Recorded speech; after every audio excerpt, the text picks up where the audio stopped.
ERC అనుమతి ఇవ్వలేదా, ఇస్తే పట్టించుకోలేదా, వద్దందా, వాళ్ళ ఫైండింగ్స్ ఏంటి అనేటువంటి దాంతోపాటు ఎందుకు ఛత్తీస్గఢ్ ఒప్పందాన్ని ఛత్తీస్గఢ్ ప్రభుత్వం ఉల్లంఘించిందా, మరి చెప్పిన ధర కన్నా తర్వాత ధర పెంచుకుంటూ పోయినటువంటి పరిస్థితి, ఇవన్నీ ఉన్నాయి. మీ దగ్గర ఉన్నటువంటి సమాచారం ఏంటి?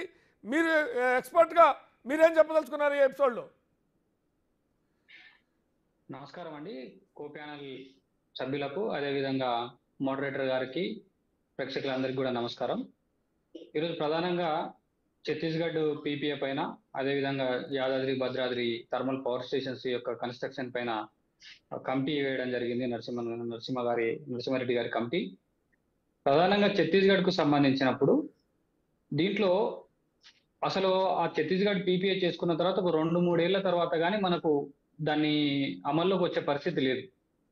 సో ఆ అమల్లోకి వచ్చే పరిస్థితి లేకపోవడం అనేది ప్రధానమైన క్వశ్చన్. ఎందుకంటే 3 సంవత్సరాల తర్వాత వచ్చేదాన్ని అంత ముందు చేసుకోవాల్సిన అవసరం ఏర్పడింది మనకి. ఎట్ ది సేమ్ టైం మనకు ఓపెన్ ఎక్స్చేంజ్ లో చాలా వరకు పవర్ అవైలబిలిటీ ఉంది, అది కూడా తక్కువ రేటుకు ఉంది అనేది ఒక ప్రధానమైన ఇప్పుడు ఈ కమిటీ ఎంక్వైరీ చేస్తున్న ప్రధానమైన ఒక సబ్జెక్టు. దీంట్లో వాస్తవంగా కూడా తెలంగాణ ప్రభుత్వము వాడుకున్నది, తెలంగాణ ప్రభుత్వము ఛత్తీస్గఢ్ నుంచి తీసుకున్నది కొంత తక్కువగా ఉంది. వాడుకోకపోయినా కూడా స్థిర ఛార్జీల రూపంలో చాలా డబ్బులను కట్టాల్సి వచ్చింది. 1000 కోట్ల రూపాయలను మనము ఈరోజు ఆ భారం తెలంగాణ ప్రభుత్వం కానీ తద్వారా ప్రజలు కానీ తీసుకోవడం జరిగింది. ఇక్కడ ఒక విషయం ఏంటంటే, మనం గమనించాల్సిన విషయం ఏంటంటే, మరి 2 సంవత్సరాల తర్వాత వచ్చేదానికి తర్వాత చేసుకోవచ్చు అంటున్నారు. At the same time open access లో తీసుకుంటే అయిపోతుంది కదా అని చెప్పేసి ఒక చేసినప్పుడు మరి దానికి అడ్వాంటేజ్ ఏముంటది అంటే, మనకు స్థిర ఛార్జీల భారం ఉండదు. ఎట్ ది సేమ్ టైం మన రిక్వైర్మెంట్ ను బట్టి మన పవర్ షెడ్యూలింగ్ పర్ఫెక్ట్ గా చేసుకున్నప్పుడు ఎంత కావాలనేది మనకు అర్థమవుతుంది. ఎట్ ది సేమ్ టైం మనకు ఒక గ్రాఫ్ ఉంటుంది. ఆ గ్రాఫ్ ద్వారా ఎంత గ్రోత్ రేట్ ఉంది, డిమాండ్ లో ఎంత గ్రోత్ రేట్ ఉంది, భవిష్యత్తులో ఎంత డిమాండ్ వరకు వెళ్ళే అవకాశం ఉంటుంది అని చెప్పేసి ఒక అంచనా ప్రభుత్వాలు చేస్తాయి. ఆ అంచనాలను సరిగ్గా చేయకపోవడము, తర్వాత మనకు వచ్చే పవర్ ను మనం కరెక్ట్ యూటిలైజ్ చేసుకుంటామా లేదా అనే దానిపైన ఒక అవగాహన లేకపోవడము, తెలంగాణ ప్రభుత్వము ఒక పూర్తి అవగాహన లేకపోవడం ద్వారా వచ్చిన సమస్యగా దీన్ని మనం చూడొచ్చు. ఎట్ ది సేమ్ టైం ఇంకొక అంశాన్ని మనం గమనించాలి. చాలా మంది దీంట్లో కొంత లోతుగా ఆలోచిస్తే, తెలంగాణ వచ్చిన తర్వాత వ్యవసాయానికి విద్యుత్ను పూర్తిగా ఉచితంగా ఇచ్చారు. ఇది మంచి వాతావరణమే. కానీ ఇక్కడ గమనించాల్సింది ఏంటంటే, ఒక సమయము, ఒక కట్ ఆఫ్ కానీ ఏది లేకుండా పూర్తి స్థాయిలో ఇవ్వడం ద్వారా ఏం జరిగిందంటే, విపరీతంగా వ్యవసాయానికి సంబంధించిన లోడ్ పెరిగింది.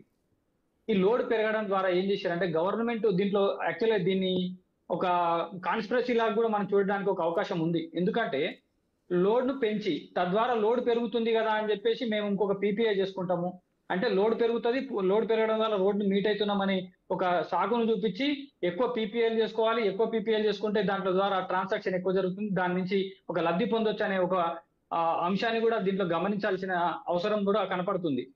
సో ఎస్పెషల్లీ ఛత్తీస్గఢ్ పీపీఏకి సంబంధించి మనము భారం కనపడ్డది చాలా క్లియర్ గా తెలిసిపోతుంది. మనం ఎంత తీసుకున్నాము, ఎంత 1000 మెగావాట్లకు 2000 మెగావాట్లకు 1000 మెగావాట్లు మొదట, తర్వాత 2000 మెగావాట్లకు మనము అగ్రిమెంట్ అవ్వడము, తర్వాత 1000 మెగావాట్లు వాళ్ళు ఆ కారిడార్ సరిపోకపోవడం, ఎట్ ది సేమ్ టైం వాళ్ళు సప్లై చేసే పరిస్థితి లేకపోవడము, తర్వాత దాన్ని మనము ఆ అగ్రిమెంట్ నుంచి 1000 మెగావాట్లకు బయటికి రావడం, మిగతా 1000 మెగావాట్లను కంటిన్యూ చేయడం, అది ఇంకా 2027 వరకు అది ఉండడం, అది మనం వాడుకోకపోయినా కూడా ఆ భారాన్ని మనం పడుతూ ఉండడం, తర్వాత అది ఎట్ ది సేమ్ టైం మనకు డిస్కంల పైన పడడం.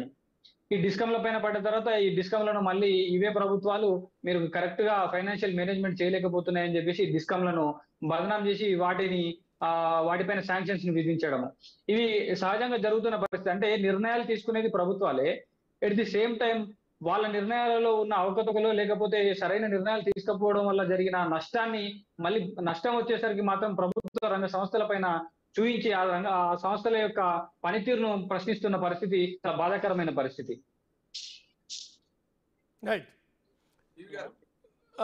రైట్. ఒక అంశం లేవనెత్తారు